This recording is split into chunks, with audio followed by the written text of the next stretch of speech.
মধ্যরাতে বারাসাত হরিতলা সংলগ্ন প্রখ্যাত চিকিৎসক ডক্টর রমেশ সাহার চেম্বারের জানলার গ্রিল কেটে চেম্বারে ঢুকে আলমারি ভেঙে চুরির ঘটনা ঘটায় এলাকায় চাঞ্চল্য ছড়ায়। জানা গেছে সোমবার সকালে ডাক্তারবাবুর চেম্বারের এক কর্মী সকালে চেম্বার খুলতে এসে দেখেন জানলার গ্রিল কাটা।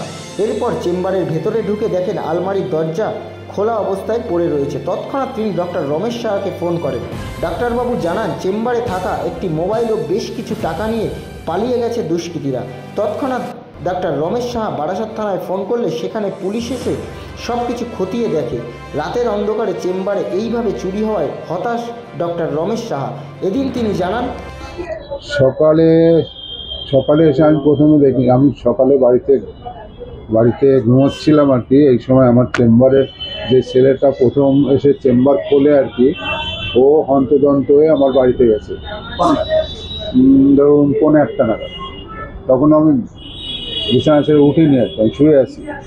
তো হন্তদন্ত হয়ে সকালে আমার বাড়িতে গেছে। বাড়িতে গিয়ে বললো যে এরকম আমি চেম্বার খুলতে গিয়ে দেখলাম যে আমাদের সাইড ওয়ালে একটা জানলার গ্রিল ভেঙে ফেলেছে এবং ওটা দিয়ে আমি দেখলাম যে আলমারিটা খোলা। ও ভিতরে এসে দেখেছে যে সব তছনছ করেছে, আলমারি খুলেছে, সব ড্রয়ার খুলেছে, এটা ওটা। ভিতর থেকে একটা মানি ব্যাগ ছিল, ওটা নিয়েছে। আর আমার রিসেপশনের যে মোবাইল ফোনটা ছিল, মোবাইল ফোনটা নিয়ে নিয়েছে। আর কি হারিয়েছে না হারিয়েছে এই মুহূর্তে আমার পক্ষে বলা। ব্যুরো রিপোর্ট, নজরে বাংলা।